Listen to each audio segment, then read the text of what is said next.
Worthy. Audra.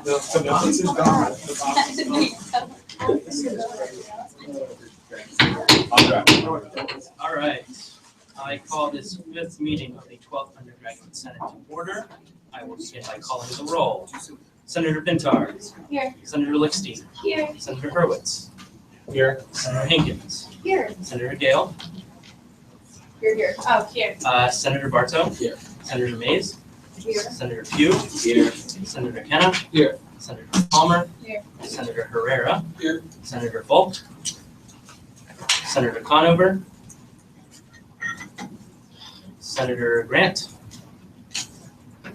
Senator Adeli. Here. Senator Borowski. Here. Senator Ham. Here. Senator Rokowski. Here. Senator Wolf. Senator Sheehan. Here. Senator Hall. Here. Senator Zengi. Here. Senator Payano. Here. All right. We do have a quorum. We will move. Mr. Speaker, what is the quorum count? The quorum count needs to be 12 out of 23. We have 19. Okay, thank you. Okay, we'll move to the adoption of the agenda. Are there any points or motions? Yes. Yes, Senator Rokowski. Sorry.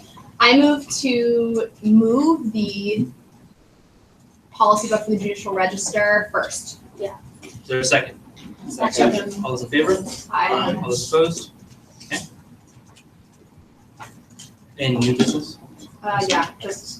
First. All right, are there any other points or motions?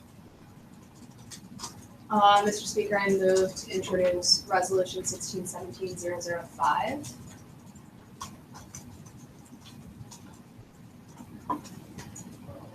Or whatever it's called. Yep.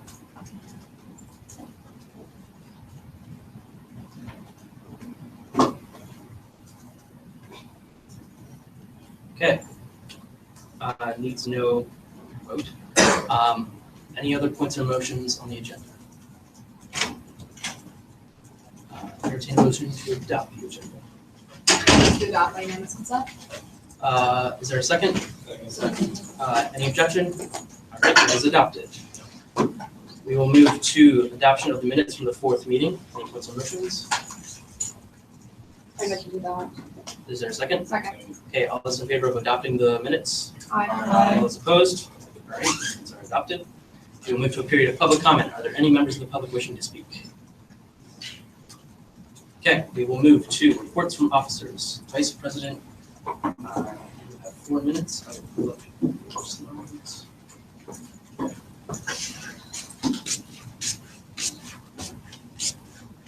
Alright, hi everyone, I'll keep this brief, and I'll probably head out not too long after this, just because it's finals.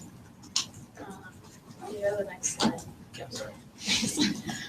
So since the last time I reported, we haven't had too many events because we slowed down for the semester, but we hosted Kit Yan, slam poet. We had about 100 students in K for that.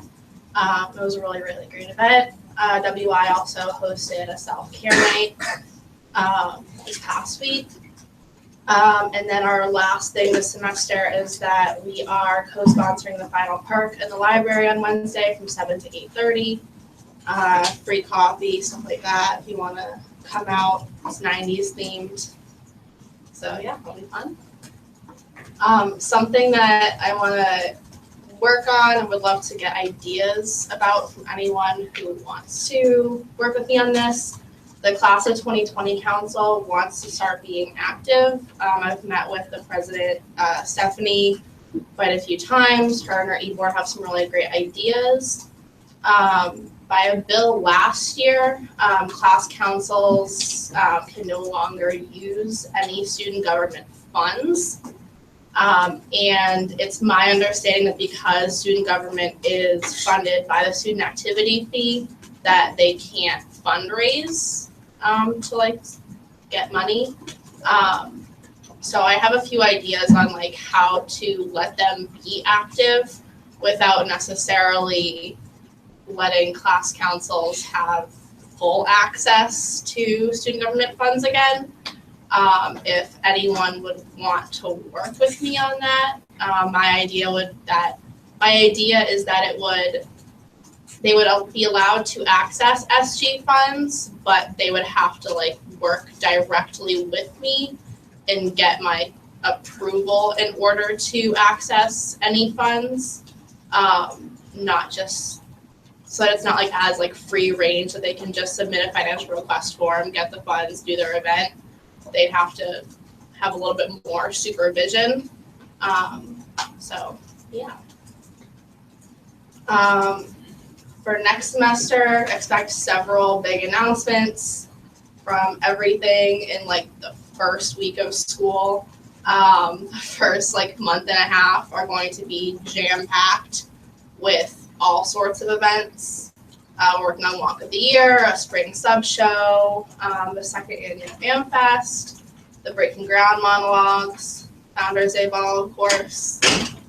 So there's a lot of exciting things coming up. Yeah, and if you have any specific questions on like anything that happened this semester, you can ask me now. I'm done with finals on Thursday, but I'll be around until the following Monday if anyone wants to meet before the break. I'll be available via email, phone, etc. over break if anyone wants to chat about anything. Okay. Yeah. Are there any questions? Yes. How's attendance been at your events through the semester? Like, yeah, everything's been really good. Like what you expected? What you planned for? Okay. Yeah, I don't think anything was lower than I expected. All the turnout was really good. Senator Martin.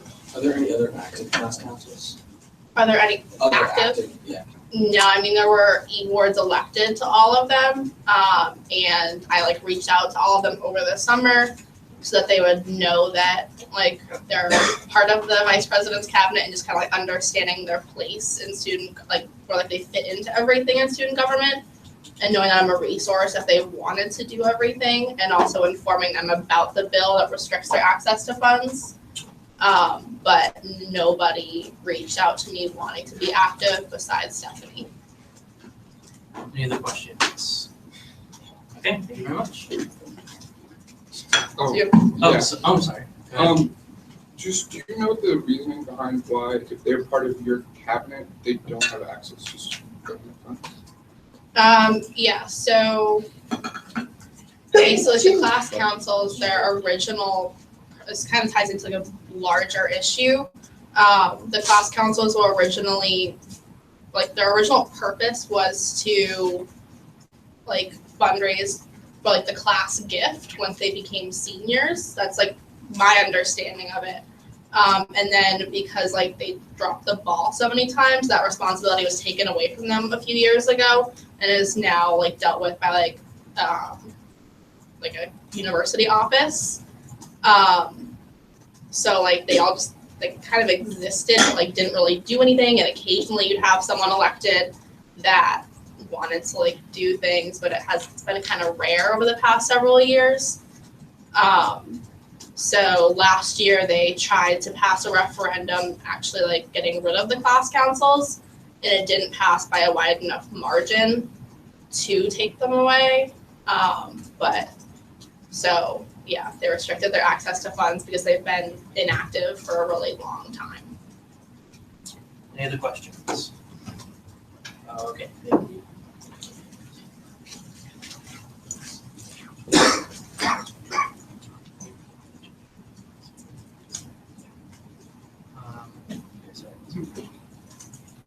We will move to new business. I'm sorry, there's no advice on student activities today. They really wanted to do it, I think, last week or 2 weeks ago, but something came up. So we'll do that at the start of next semester. Okay, so new business, policy book 1617003, a policy book for the judicial register. Let me pull that up really quick.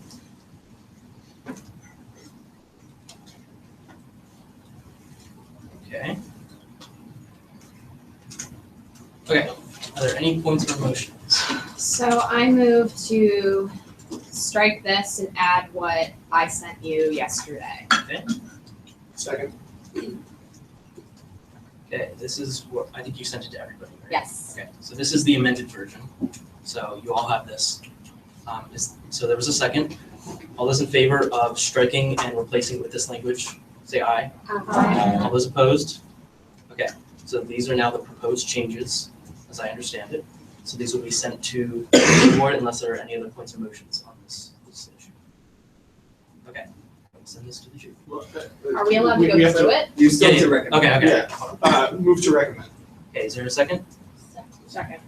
All those in favor of recommending these changes to the J board, say aye. Aye. All those opposed? All right, I will send this.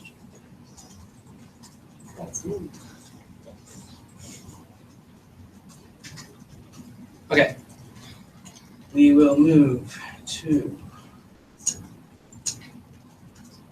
Bill 1617-003, which will be referred to the Finance Committee. So they can do that for our next meeting when we come back next semester. Moving on to certification of the fall 2016 special election. Mr. Commissioner, if you'd like to come down and give a report. Yes.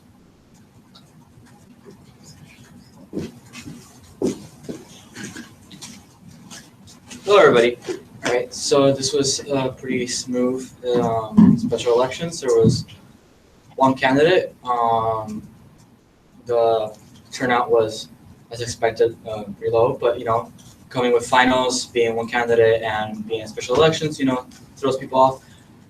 They were all notified via email, all the COGAT students, and I personally also notified COGAT twice, like by going to the lounges, personally saying the elections are open, you can vote, and I told them where and how, like the email formatted was. And the candidate was notified that the election was open so that they could also reach out to their constituents. So yeah, overall there were no issues reported to me either way. Yeah. Are there any questions from the commission? You really didn't want me to ask this question, I'm sorry that I am, but Yes. how many votes came in? So a total of 11 votes were registered. Thank you. Any other questions? Where was the box set up? The box was set up in the information desk. Right when people walked into COGAT, the box was visible for them to be able to vote there. And the information desk people, I made sure to give them instructions if people had questions. And also the ballots included instruction in them if they had questions and the information receptionist did not know how to answer them. And also I was available via email for questions. Yeah. Were any ballots rejected? Yes, 2 ballots were rejected because one was not a COGAT student, and the other one did not put in their name, so I cannot verify whether it was a COGAT student or not. Yes. Was there any signage placed in COGAT, or was there anything put on social media letting people know that the elections? As I said, the ways that I told people was via email, and personally, where I went to COGAT twice, and through the candidate that was run. What occurred during the original election that had this? So during the original elections, there was an OIT error where, if I'm correct, it was that no votes were registered for that particular, because the system failed. And essentially, JSEP decided to decertify the elections because there were no votes registered. Yeah. Any more questions? Okay. Oh, Sorry, was that candidate the person who ran in the regular election? yes. Okay, so I'm just gonna go over quickly how we certify elections because this is new for a lot of people. So basically what's gonna happen, no, stay on. So he is going to say JSEP's decision on this special election. I will entertain any motion to reconsider JSEP's decision. If there are none, I will declare the race certified. Does that make sense?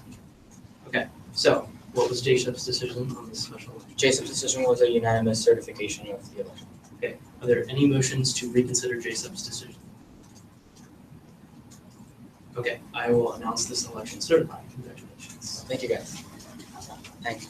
Okay, so, no, wait. Now you can tell us who won. Oh, congratulations, Demi Horn. Demi Horn won. Congratulations, yes. Okay, Demi is not here. We did reach out to her. Yeah, I reached out to her. She's not here, so we're gonna skip over the swearing in.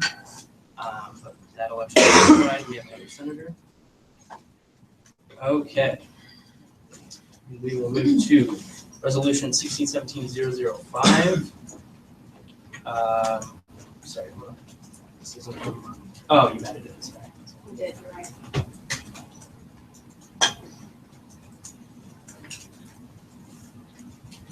Would you like to come up and speak on Okay, yeah, sure.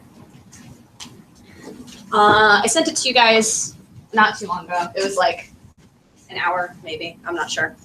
I think it's pretty straightforward. I will be making a motion to add all of your names as sponsors though. And if you have an issue with that, then speak out and your name won't be added as a sponsor. Okay. I have one particular question. Okay. I don't know if you guys are aware, but American University has no, in their strategic plan or in their policies, they do not address some marginalized groups that would be considered marginalized.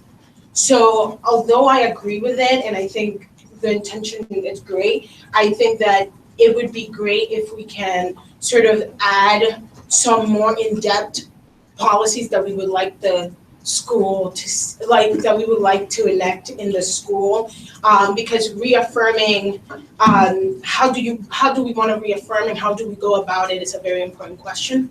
And I think that it would be great to sort of say, yeah, we stand by you, but if we can come up with like, yes, we're by you and this is how we would love to be by your side, I think that would be more effective and would add more credibility to the Senate. But Okay. that's just me. Well, I moved to, can I make a motion now? I move to add everyone's name as a sponsor. Is there a second? All those in favor? Aye. All those opposed? Okay. Now you are a sponsor, so feel free to add any language that you want.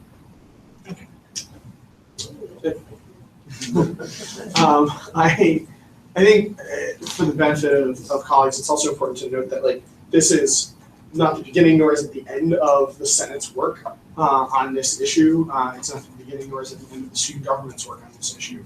And determining exactly the how of what we're doing will be certainly the work of the, what is the committee speaker? Ad hoc committee. Yes, yes, that one. It will be the work of that committee, it will be the work of this whole body, it will be the work of the executive board to determine the what and the how going forward. But I think in light of the discussions we've been having on this campus and in this body of late, I think it is important to, in no uncertain terms, reaffirm our commitment, and I think that's the purpose of this resolution. Okay. So the only problem that I have here is that it says reaffirm marginalized, like our commitment to marginalized groups, and marginalized groups are not necessarily gone into depth. And I think that like, I don't know, I've seen some of the policies that have to do with this, and I feel like it would, I think it should be affirm, not reaffirm. And I think that marginalized groups should be more like in depth, but I agree with you. So Speaker, this is just a start. I move to move into a period of debate. It's not questioning. Is there a second? All those in favor? All those opposed? Okay, we'll move into a period of debate. Mr. Shapiro. Sure. So I had a couple of comments that are sort of very broad. In the sense of if our concern is the university's strategic plan, it's important to recognize that we are in year like 7.8 of a 10-year plan. So they are not really even beginning to look at changes to it. That starts next year and more or less this upcoming spring. But I also don't think we should change it to affirm, because that would negate any and all work that the student government may or may not have done in the past.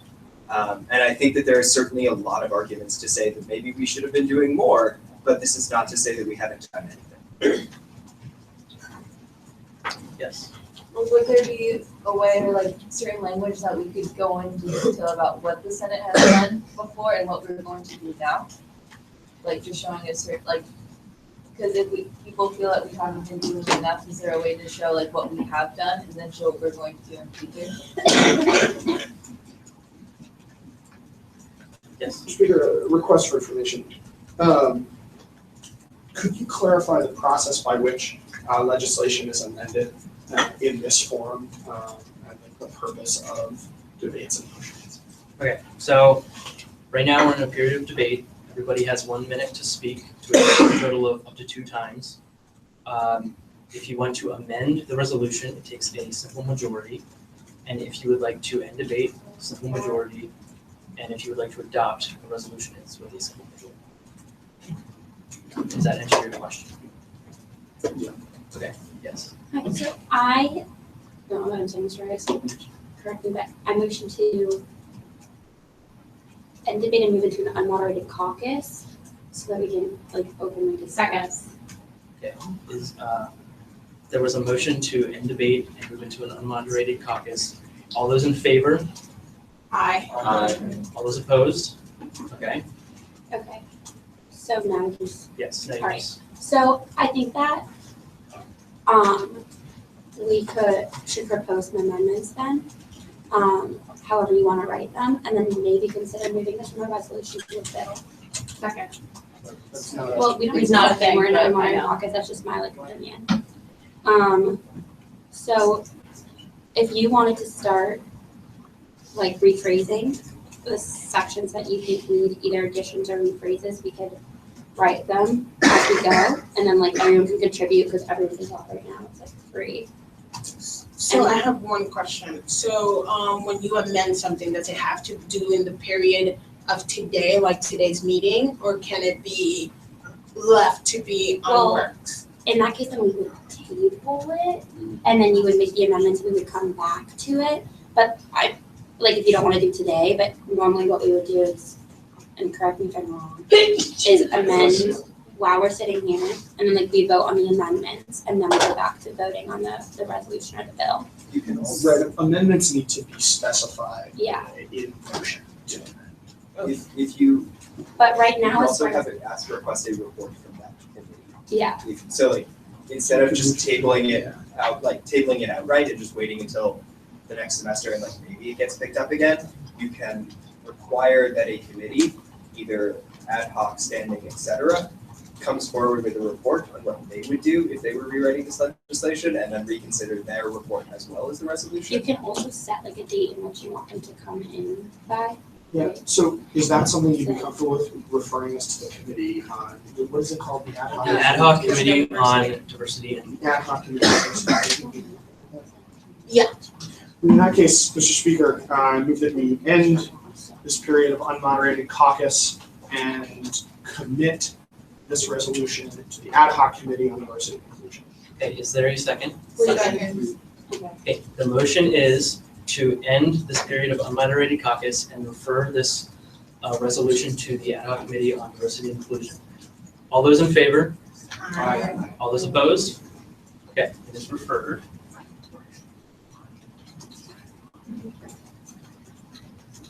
Okay.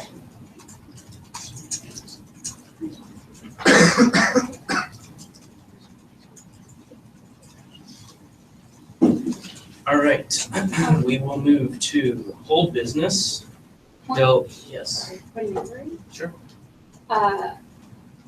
As we were just like in regards to what we were just discussing, where are we in the training that the Senate's supposed to go through in terms of, you know? Yes. So Cheyenne has taken that task as her project. She reached out to everyone that needed to be reached out to in order to do this, and they said it would be best if we do it at the beginning of next semester.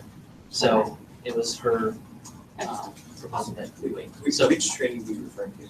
I'm talking about the racial sensitivity training and then the like peer to left peers programming, which we were required to go through.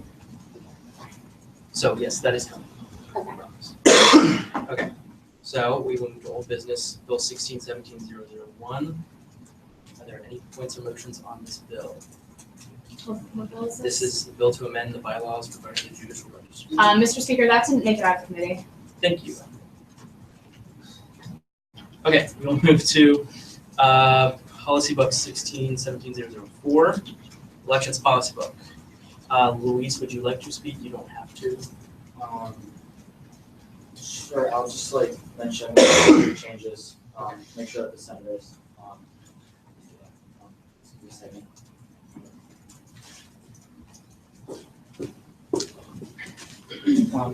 So essentially the big changes are page 7. Sorry. Yeah.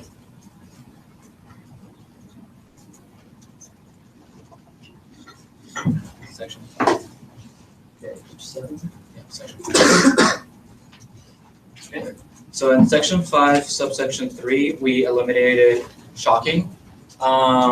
This decision was essentially like made by JSEP because we were thinking, there was so many issues with people. The rules were explained to them so many times, and it became an issue of campaigning where people were using shocking as a tool to like hit people with that. It's like, so it didn't become a good way of campaigning anyways, and there is no evidence behind it that it helped the campaigns. So we decided on eliminating that. Furthermore, on subsection 10 of that same part, it was added that the elections commissioner, as it says there, shall have the power to enforce a policy book by warning candidates. So essentially, another issue that the elections commissioner has had in the past is that elections commissioners do not have the authority to like tell people, hey, like take this website down, or I'm going to report you. We would have to report them, and that process would take a lot of time. And then by that time, the elections could be either over or B, have to be decertified because the process wasn't completed, as has happened before. So essentially, that power is added out there. If they do not follow the warning, then the elections commissioner, as it says there, shall have the power to submit any potential violation. And then moving to Article 5, Section 2, election ties. In the event that 2 or more candidates tied, essentially JSEP decided that it should go to the Senate to decide the tiebreaker, not as special elections. Because a special elections, we already know that there's low turnouts for them,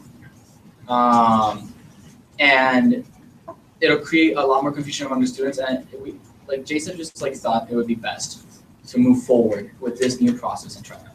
So, yeah. Those are the big changes. The rest is just language. For example, we changed resident directors to community directors because we need to update the book. So. Okay, are there any questions for the commission? Yeah. So in terms of this election ties provision, which Senate? The undergraduate Senate. No, which one? Incoming or outgoing? Doesn't say. Oh, the current Senate. That actually doesn't clarify for me. There is only one Senate at a time. Yeah. It depends on when you wanted to hold this vote. You can delay it to the next one. It's Mr. Speaker, I move to amend the policy book to clarify that it's the outgoing Senate that decides the What would you tiebreaker. like to have? during the special election, Yeah, during the, what's that meeting called? The special. it's a certification meeting, Yes, yeah. whatever it's called. Okay, so where specifically would you like? The outgoing Senate shall determine the winner. Okay, From choosing, but among the tied candidates during the special certification election. Meeting, yes, that one.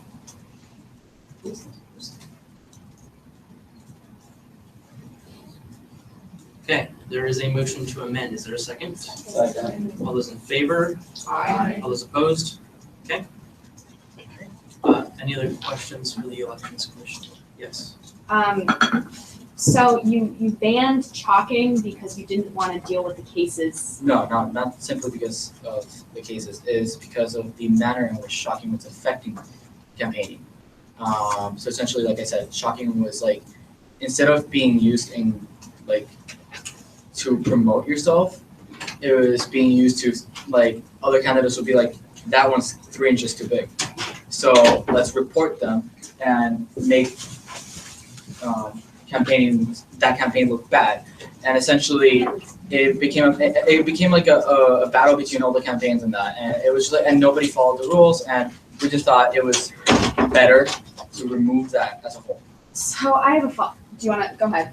You can So I have a follow-up question because in the past, the Joint Committee on Elections Policy ruled that we were not allowed to submit as just random violations to white people. Am I correct? Because I think In the past What's the meeting. question? the Joint Committee on Elections Policy or the Elections Board, whichever one it was, banned the ability to just submit elections violations willy-nilly. I'm gonna refer this question to the chair of the judicial board. Sure, so my general interpretation of the standing rules is that if you are submitting violations that aren't actually violations in a manner that is deemed to be abusive for the intent of being abusive, that is a violation and the board can act accordingly. I don't remember what forum that ruling was made, but Spring it would elections. likely be it would likely still be in effect. Okay, so I'm just wondering how that rule Well, can see, coincide with why this was brought into being. yes, okay, so currently, so again, submitting a violation during these fall elections, since the rules stipulate, like, that you can do shocking with these many parameters, following these guidelines, then yeah, it's allowed. But you go 1 centimeter off or that, it is a violation, therefore you can report it, it's just done in bad faith. And it became, since nobody followed the rules and nobody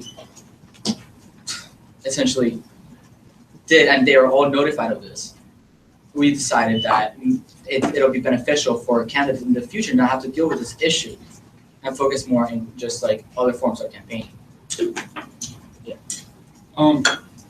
Regarding the chalking, I think that your generalization that nobody followed the rules is incorrect and that it actually was beneficial to many campaigns.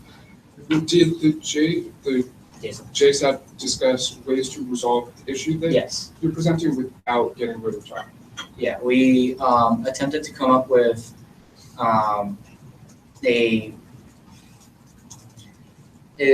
okay, so JSEP, it was actually a very long debate on this because we were like in between either eliminating. Period of questioning has expired.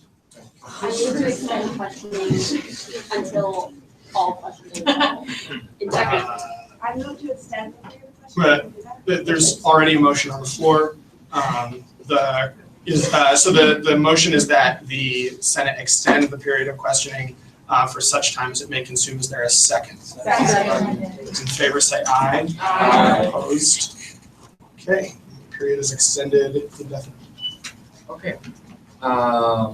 So I'll take your question again.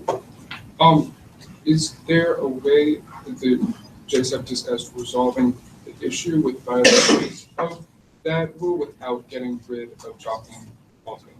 Yes, there were many ways which we tried to fix this scenario without eliminating shocking, but we ultimately, so in a nutshell, we ultimately always arrived at the same problem, which was that the system itself, shocking, was not benefiting the candidates and that it was hurting the process of campaigning overall.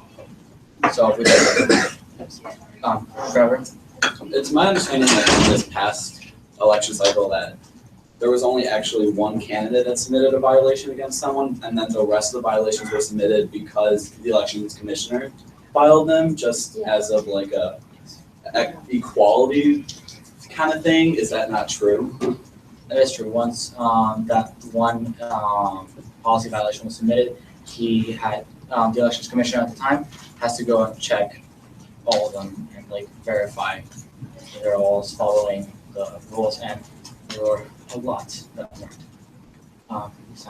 Has JSEP considered the benefits of deregulating the chalking process instead of simply getting rid of it? I mean, I can speak from experience running elections for the Residence Hall Association, for the various hall councils.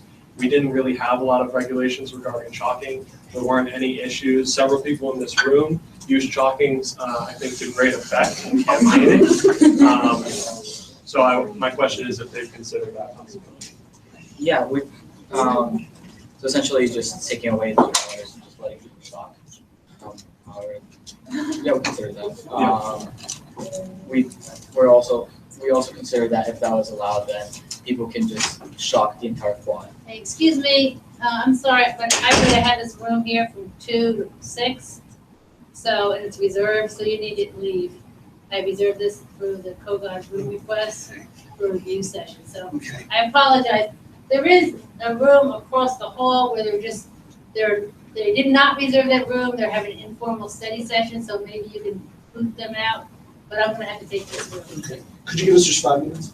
Or just so we can just wrap 5 up the minutes, one thing we're on? okay? Thank you very I much. think room 39 might be available downstairs, but there's no one here to authorize it, and I have 4 hours review session, I don't want to be We'll be out here in drifting just a since I moment. reserved the room. Sorry about Sure. this, guys. Okay. So, the chair will entertain a motion to recess, and we will find a new space during that time. So a motion to recess subject to the call of the chair. Chair, Mr. Chair, I move to recess. So moved. All those in favor say aye. Those opposed? Stand in recess subject to the call of the chair. Okay. We're going to T39. Does everybody know where that is? You have to leave. Towers?